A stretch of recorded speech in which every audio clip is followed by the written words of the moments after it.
Hello everybody, welcome to my channel Educational Panacea and welcome to my tutorial series on the topic quantitative aptitude. So in today's class I will be discussing the most important topics among the ones which I have discussed till now. क्योंकि आज का जो topic है वो है remainder theorem और हर exam में remainder theorem आता ही आता है। अगर मान के चलिए किसी एग्जाम में नंबर सिस्टम का एक क्वेश्चन आ रहा है तो 50% चांसेस है कि वो क्वेश्चन रिमाइंडर थ्योरम के ऊपर बेस्ड होगा, क्योंकि इसके बहुत सारे एप्लीकेशंस हैं और इसके बहुत सारे टाइप्स बन सकते हैं। तो आज की क्लास में आपको इंट्रोड्यूस करा दूंगा मैं रिमाइंडर थ्योरम से और एक दो बेसिक प्रॉब्लम से, और जो अगला लेक्चर होगा उसमें मैं बहुत सारे टाइप्स इसके कवर करने वाला हूं। तो आइए रिमाइंडर थ्योरम की बात शुरू करने से पहले मैं आपको एक क्वेश्चन पोज करता हूं। मान लीजिए क्वेश्चन है आपका, ये जो मैंने इतना बड़ा सा प्रोडक्ट लिख रखा है ना, इसको 12 से डिवाइड करने के बाद मेरा रिमाइंडर क्या होगा। मैं जानना चाहता हूं कि जो मैंने इतनी बड़ी चीज लिखी है उसको मैं जब 12 से डिवाइड कर दूंगा तो मेरा रिमाइंडर क्या होगा। अगर आपको ये कॉन्सेप्ट नहीं पता होगा तो आप सबसे बेसिक क्या करेंगे, आप तीनों को मल्टीप्लाई करेंगे और उसके बाद 12 से जो आंसर आएगा उसको 12 से डिवाइड करके अपना रिमाइंडर देखेंगे। लेकिन आपको क्या लगता है, आपको मिनिमम इस पर कितना टाइम लग जाएगा। अगर आपकी कैलकुलेशन फास्ट है तो हो सकता है आप जल्दी कर पाए, लेकिन अगर कोई और ज्यादा बड़े नंबर आ गए तो आपको प्रॉब्लम हो सकती है और आप यहाँ पे बहुत ज्यादा टाइम वेस्ट कर सकते हैं और ये आपका टाइम किल कर देगा। तो इसी से बचने के लिए हम इंट्रोड्यूस करते हैं रिमाइंडर थ्योरम। अच्छा, रिमाइंडर थ्योरम क्या कहती है कि इसका जो रिमाइंडर है वो बराबर होगा, आप जब 25 को 12 से डिवाइड करें जो रिमाइंडर आए, 26 को 12 से डिवाइड करें जो रिमाइंडर आए, 27 को 12 से डिवाइड करें जो रिमाइंडर आए। अगर मान लीजिए वो R1 R2 R3 है, R1 R2 R3 का प्रोडक्ट डिवाइड बाय 12, जो रिमाइंडर आएगा ना इसके बाद वो रिमाइंडर इस रिमाइंडर के बराबर होगा। मतलब आप देखिए इस बड़े से क्वेश्चन को आप छोटे से में रिजॉल्व कर सकते हैं। मतलब इसका रिमाइंडर निकालने के लिए आपको क्या करना है, हर इंडिविजुअल नंबर को 12 से डिवाइड करना है और रिमाइंडर देखना है। मतलब 25 को मैं 12 से डिवाइड करूंगा तो मेरा क्या आएगा R1। तो मान लीजिए 25 को 12 से डिवाइड करता हूं तो मेरा रिमाइंडर क्या आएगा 1। 26 को 12 से डिवाइड करता हूं तो मेरा रिमाइंडर क्या आएगा 2। 27 को 12 से डिवाइड करता हूं तो रिमाइंडर क्या आएगा 3। आप इस पूरे को आप 12 से डिवाइड कर दीजिए, अब जो रिमाइंडर आएगा वो इस रिमाइंडर के बराबर होगा। मतलब क्या आएगा 6 डिवाइडेड बाय 12, तो इसका रिमाइंडर क्या आएगा 6 को जब मैं 12 से डिवाइड करूंगा तो रिमाइंडर आएगा 6। तो ये है रिमाइंडर थ्योरम। देखिए इतने बड़े से क्वेश्चन को कितने छोटे से में रिजॉल्व कर दिया। तो क्या था स्टेप, हर नंबर जो इंडिविजुअली दिया हुआ है उसको आप डिनोमिनेटर से मतलब डिवाइजर जो है आपका इस केस में 12 उससे डिवाइड करिए, जो रिमाइंडर आता है R1 R2 R3 उन नंबर की जगह आप वो रिमाइंडर लिख दीजिए R1 R2 R3, रिप्लेस कर दे रहे हैं इन नंबर्स को, और R1 R2 R3 का जो ये प्रोडक्ट है उसको 12 से डिवाइड करने के बाद जो रिमाइंडर आएगा वही रिमाइंडर इस रिमाइंडर के बराबर होगा। तो आइए अब हम गौर करते हैं एक और इंपॉर्टेंट बात पे, जो है concept of positive remainder and negative remainder. तो आइए बात करते हैं concept of positive remainder and negative remainder. आप कहेंगे भैया पॉजिटिव रिमाइंडर तो आज तक सुना है लेकिन नेगेटिव रिमाइंडर नहीं सुना। नेगेटिव, देखिए स्पेलिंग करेक्ट कर देता हूं, नेगेटिव रिमाइंडर नहीं सुना तो आप सही हैं। हमेशा रिमाइंडर जो है वो पॉजिटिव ही होता है, लेकिन हम टाइम सेव करने के लिए हम इंट्रोड्यूस करते हैं concept of negative remainder. Suppose करिए मैं 8 को डिवाइड कर रहा हूं 3 से, तो मैं लिख सकता हूं 8 को 3 इंटू 2 प्लस 2, तो क्या बच गया मेरा 2। तो जो बाकी रह गया वही तो रिमाइंडर है। तो 2 यहाँ पे कौन सा रिमाइंडर है, पॉजिटिव, क्योंकि ये पॉजिटिव साइन के साथ है। लेकिन मैं 8 को ये भी तो लिख सकता हूं 3 इंटू 3 माइनस 1, तो यहाँ पे जो रिमाइंडर बचा वो क्या बचा -1। तो ये क्या हो गया, एक नेगेटिव रिमाइंडर। अभी आपको इसका इंपॉर्टेंस पता चलेगा नेगेटिव रिमाइंडर को जब मैं आपको इसे क्वेश्चन में अप्लाई करके दिखाऊंगा। तो अच्छा बात करते हैं पॉजिटिव से नेगेटिव कैसे कन्वर्ट करें और नेगेटिव से पॉजिटिव रिमाइंडर में कैसे कन्वर्ट करें। तो सिंपल खेल है डिवाइजर का। डिवाइजर क्या होता है, जिस नंबर से आप डिवाइड कर रहे हैं। तो देखिए जब पॉजिटिव रिमाइंडर है उसको आपको नेगेटिव रिमाइंडर में कन्वर्ट करना है तो आपको क्या करना है, सब्ट्रैक्ट द डिवाइजर। देखिए यहाँ पे पॉजिटिव रिमाइंडर क्या है 2। अगर मेरे को जानना है कि नेगेटिव रिमाइंडर होता तो क्या होता, तो मैं पॉजिटिव रिमाइंडर में से क्या करूंगा, सब्ट्रैक्ट द डिवाइजर, मतलब 2 में से 3 को माइनस कर दूंगा। तो देखिए 2 में से 3 को माइनस कर दूंगा तो हाँ -1 आ रहा है, यही तो मेरा नेगेटिव रिमाइंडर है। लेकिन अगर मैं नेगेटिव रिमाइंडर को पॉजिटिव रिमाइंडर में कन्वर्ट करना चाहता हूं तो मैं क्या कहूंगा, add the divisor. Negative remainder जो है ना उसमें आप डिवाइजर को ऐड कर दीजिए। अच्छा भाई ऐड कर देते हैं तो देखते हैं, -1 क्या है मेरा नेगेटिव रिमाइंडर, तो -1 प्लस ऐड द डिवाइजर मतलब 3। देखिए यही तो है मेरा पॉजिटिव रिमाइंडर। अच्छा इसको और क्लियर कर लेते हैं एक क्वेश्चन से। तो क्वेश्चन देखिए, सपोज करिए आपका क्वेश्चन है 99 क्रॉस 98 क्रॉस 97 को डिवाइड करो 100 से और बताओ रिमाइंडर क्या है। मतलब ये जो इतना बड़ा नंबर है ना इसको आप 100 से डिवाइड करिए और बताइए रिमाइंडर क्या है। तो रिमाइंडर थ्योरम क्या कहता है कि आप हर नंबर को इंडिविजुअली डिवाइड करिए, किससे, डिवाइजर से। उसके बाद जो रिमाइंडर आते हैं उनका प्रोडक्ट लीजिए, जैसे ये प्रोडक्ट है वैसे ही रहने दीजिए और उसको 100 से डिवाइड करिए, जो आपका आंसर आएगा वही आपका रिमाइंडर होगा। लेकिन अगर मैं 99 को 100 से डिवाइड करता हूं तो आप तो बोलेंगे भाई 99 को 100 से डिवाइड करोगे तो मेरा रिमाइंडर तो 99 ही आएगा, तो रिड्यूस तो हुआ ही नहीं, फायदा क्या हुआ फिर रिमाइंडर थ्योरम का।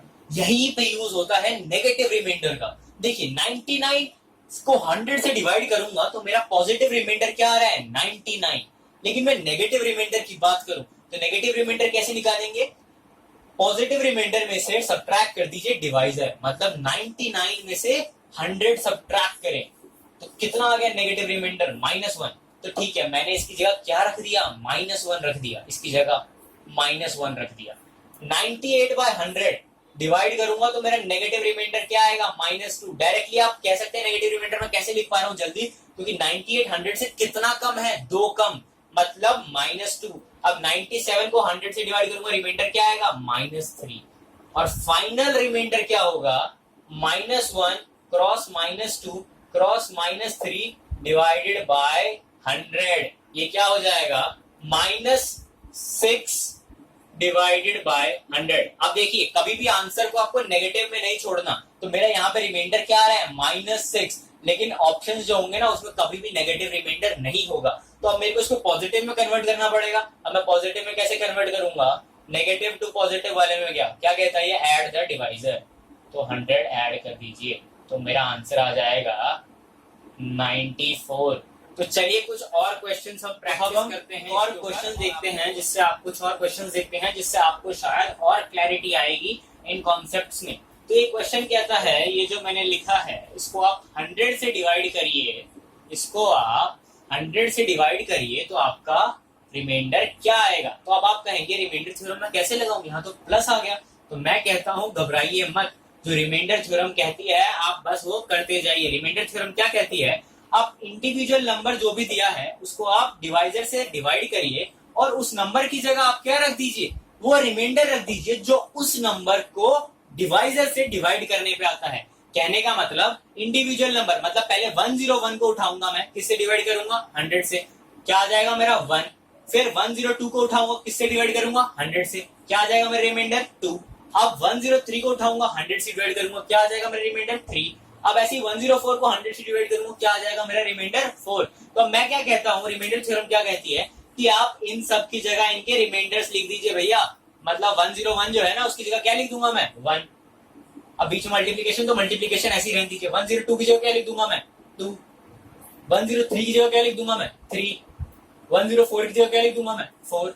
और इसको आप कर दीजिए 100 से डिवाइड। अब जो रिमाइंडर आएगा वही है, इसको अगर आप सॉल्व करते और इसको आप जो सॉल्व करेंगे जो रिमाइंडर आएगा वो सेम होगा। तो अब इसको सॉल्व करते हैं तो ऊपर क्या बन गया 2 + 12 यानी कि 14 डिवाइडेड बाय 100। तो आपका रिमाइंडर क्या आ जाएगा 14 खुद। तो यही हो गया आपका आंसर। समझ गए, आपको साइन रहने दीजिए, आप वैसे ही जहां पे साइन है जैसे एडिशन का साइन उसको वही रहने दीजिए, मल्टीप्लीकेशन का साइन उसको वही रहने दीजिए। जस्ट आप जो न्यूमरेटर में नंबर्स है ना और जिससे आप डिवाइड कर रहे हैं उन नंबर्स की जगह आप किससे रिप्लेस कर दीजिए, उनके रिमाइंडर से। कौन से रिमाइंडर से, जो आएगा उस नंबर को डिवाइड करके, जो नीचे डिवाइजर दिया है ना उससे डिवाइड करने के बाद जो रिमाइंडर्स आएंगे उनसे आप रिप्लेस कर दीजिए और पूरी एक्सप्रेशन को एज इट इज आप सॉल्व कर लीजिए। तो आइए हम एक और इंटरेस्टिंग क्वेश्चन देखते हैं इसको अप्लाई करने का। अच्छा, ये क्वेश्चन कहता है find the last 2 digit of this, यानी कि ये जो नंबर दिया है ना आपका 22 क्रॉस 23 क्रॉस 24 क्रॉस 44, इसकी आप लास्ट 2 डिजिट निकालिए। तो एक तो तरीका आप जो करेंगे वो क्या करेंगे, आप इसको मल्टीप्लाई कर लेंगे और देख लेंगे मेरा क्या आंसर आ रहा है, उसमें जो लास्ट 2 डिजिट है उसको मैं मार्क कर दूंगा। लेकिन आपको लगता है कि इसके अंदर बहुत ज्यादा मेरा टाइम लग जाएगा? अगर कुछ ऐसा हो सकता है कि मैं इसके अंदर रिमाइंडर थ्योरम लगा पाऊं। देखिए अभी आपको डायरेक्टली नहीं दिख रहा कि रिमाइंडर थ्योरम का क्वेश्चन है, लेकिन है ये रिमाइंडर थ्योरम का क्वेश्चन।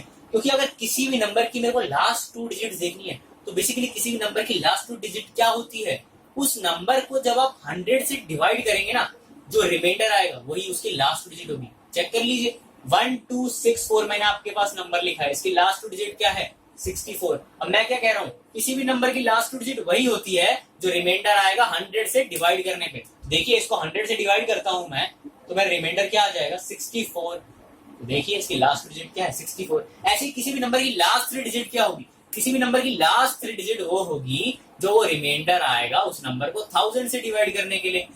ऐसे ही किसी भी नंबर की यूनिट प्लेस डिजिट क्या होगी, किसी भी नंबर की यूनिट प्लेस डिजिट वो होगी जो रिमाइंडर आएगा उस नंबर को 10 से डिवाइड करके। तो फिलहाल क्या बात हुई है, find the last 2 digit of this number.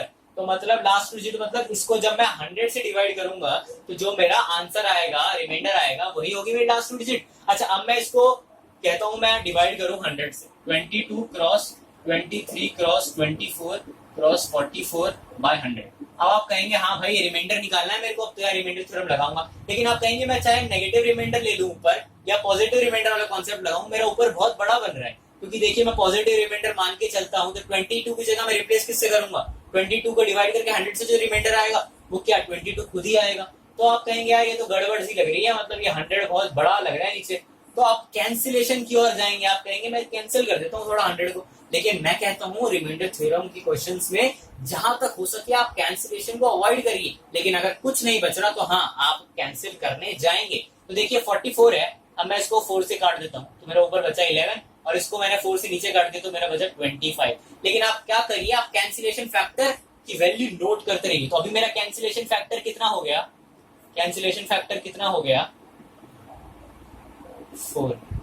4 क्यों हुआ, क्योंकि कैंसिलेशन फैक्टर वो नंबर है जिससे मैंने ऊपर नीचे डिवाइड किया। मैंने ऊपर नीचे किससे डिवाइड किया 4 से। अब मेरा क्वेश्चन कन्वर्ट हो गया इस फॉर्म में।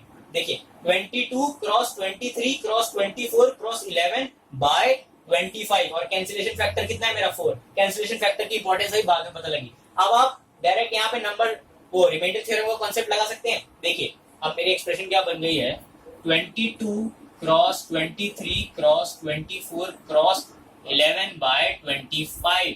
अब देखिए नंबर रिमाइंडर थ्योरम क्या कहती है कि आप सबको रिप्लेस कर दीजिए उनके रिमाइंडर से।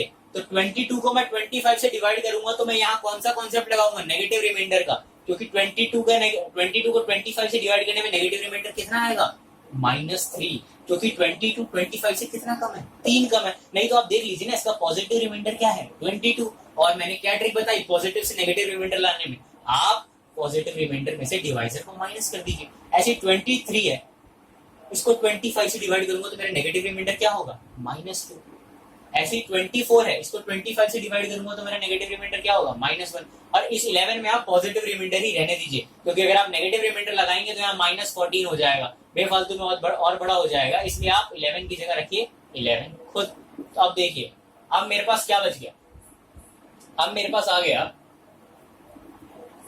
-3 into -2 into -1 into 11 divided by 24 और कैंसिलेशन फैक्टर 4 है। तो इसको सॉल्व करिए क्या आ जाएगा 6 क्रॉस -1 क्रॉस 11 यानी कि -66 बाय 25।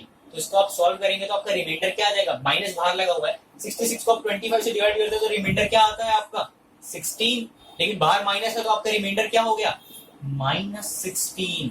लेकिन मैं रिमाइंडर को नेगेटिव नहीं रख सकता, इस नेगेटिव रिमाइंडर को मेरे को पॉजिटिव में कन्वर्ट करना पड़ेगा। तो नेगेटिव रिमाइंडर को मैं पॉजिटिव में कन्वर्ट कैसे करूंगा, नेगेटिव रिमाइंडर में क्या कर दूंगा मैं डिवाइजर को ऐड, मतलब -16 प्लस 25 यानी कि क्या हो गया 9।